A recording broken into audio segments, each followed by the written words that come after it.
நடுத்தர வயதுல பெரும்பாலானோருக்கு வர பிரச்சனை என்னன்னா முட்டி வலி, முதுகு வலி, ஜாயிண்ட் பெயின்ஸ் இதெல்லாம் நம்ம நிறைய கேள்விப்பட்டிருக்கோம். இது ஏன் வருது அப்படின்னா எலும்புகளுக்கு தேவையான சத்துக்கள் இல்லாததுனாலதான்.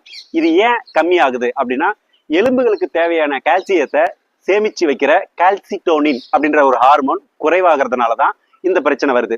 இந்த கால்சிட்டோனின் ஹார்மோன் என்ன பண்ணுதுன்னா நம்ம உடலுக்குள்ள ரத்தத்துக்குள்ள வந்து சேர்கின்ற கால்சியம் எல்லாத்தையும் ஒரு தாய் போல, எலும்புகளுக்கு ஒரு தாய் போல சேமிச்சு வைக்குது. இது சேமிச்சு வைக்கும் போதுதான் நம்மளுடைய எலும்புகள் வலிமை பெறுகிறது. இதனுடைய வேலையை சரியா செய்யலைன்னா ஆட்டோமேட்டிக்கா நம்மளுடைய எலும்புகள் உள்ள சத்துக்கள், போன் மினரல் டென்சிட்டின்னு சொல்லுவாங்க, அது டி ஸ்கோர் அப்படின்னு அளவு அளந்த போது 1க்கு மேல இருந்ததுன்னா நம்மளுடைய எலும்புகள் வலிமையா இருக்குதுன்னு அர்த்தம்.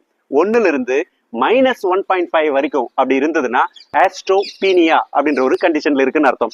1.5ல இருந்து 3.5 வரைக்கும், -3.5 வரைக்கும் கீழே போனா ஆஸ்டியோபோரோசிஸ் அப்படின்ற ஒரு நிலைக்கு போகுதுன்னு அர்த்தம்.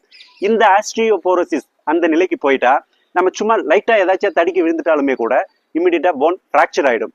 ஸோ இந்த நிலைக்கு போகாம இருக்கணும்னா நம்மளுடைய எலும்புகளின் தாயான கால்சிட்டோனின் சரியா இயங்கணும் அப்படின்றத கவனம் செலுத்தணும். தாயின்னு ஒன்று இருந்தா அப்பான்னு ஒன்று இருப்பாங்க இல்லைங்களா? அந்த அப்பா யாருன்னா விட்டமின் டி. இவங்க தான் சூரிய ஒளியில இருந்தும் நாம சாப்பிட்ற பால், தயிர் மற்றும் கீரை, மீன் இந்த மாதிரியான உணவுகளில் இருந்து கிடைக்கின்ற கால்சியத்தை ரத்தத்துக்குள்ள, உடலுக்குள்ள கொண்டு வந்து சேர்க்கிற பொறுப்பை எடுத்துக்கிறாங்க. ஒரு அப்பாவா செயல்படுறாங்க. அப்படி சம்பாதிச்சு வர இந்த கால்சியத்தை ஒருங்கிணைச்சு எடுத்துட்டு போய் பத்திரமா பேங்க்ல போட்டு சேமிச்சு வைக்கிற மாதிரி ஒரு தாயா கால்சிட்டோனின் செயல்படுறாங்க. ஸோ இந்த மாதிரி ஒருங்கிணைந்து செயல்படும் பொழுதுதான் நம்மளோட எலும்புகள் வலிமை பெறுகிறது. இந்த கால்சிட்டோனின் ஹார்மோன் குறைஞ்சா இன்னும் என்னென்னலாம் பிரச்சனை வரும், இதுல இருந்து நாம எப்படி மீண்டு வர்றது அப்படின்ற முழு தகவல்களையும் கீழே இருக்கிற வீடியோல முழுசா கொடுத்துருக்கேன். பார்த்து பயன்பெறுங்க. நம்மளோட சேனலை கொஞ்சம் சப்போர்ட் பண்ணுங்க, லைக் பண்ணுங்க, ஷேர் பண்ணுங்க. நன்றி.